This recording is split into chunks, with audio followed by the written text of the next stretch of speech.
ఆకాశంలో కదిలే మేఘాలకు ఉండకపోవచ్చు ఒక రూపం, కాని నా గుండెల్లో నిత్యం కొలువు తీరి ఉంటుంది నీ రూపం.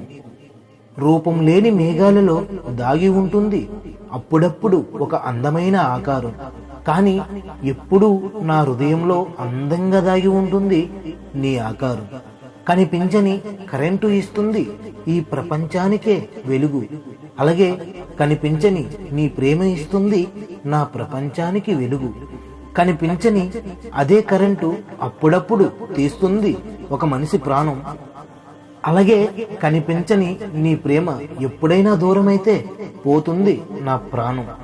ఈ ప్రపంచం అంతా ఇష్టపడుతుంది తలతల మెరిసే బంగారాన్ని, కానీ నేను మాత్రమే ఇష్టపడుతున్నాను మిలమిలా మెరిసే 6 అడుగుల అందగాన్ని. బంగారంపై ఉన్న ఇష్టం రోజు రోజుకి మారిపోవచ్చు, కానీ నీ పైన నాకు ఉన్న ఇష్టం ఏ రోజుకి మారదు. కనిపించని ఆ దేవుణ్ణి చూడాలని ఆశపడుతున్నారు ఈ మనుషులు, కానీ కనిపించే నా దేవుణ్ణి చూడాలని ఆశపడుతుంది నా మనసు. రిషి మరియు వసుధరాల మీద రాసిన ఈ కవిత మీకు నచ్చినట్లయితే ఈ వీడియోని ఒక లైక్ చేయండి. అలాగే రిషి మరియు వసుధరాల మీద మీ అభిప్రాయాన్ని కింద కామెంట్ రూపంలో తెలియజేయండి. నిజంగా మీరు రిషి మరియు వసుధరాలకు అభిమానులు అయితే కిందని #రిషిధర అని టైప్ చేసి కామెంట్ చేయండి. Okay friends, bye friends, have a nice day.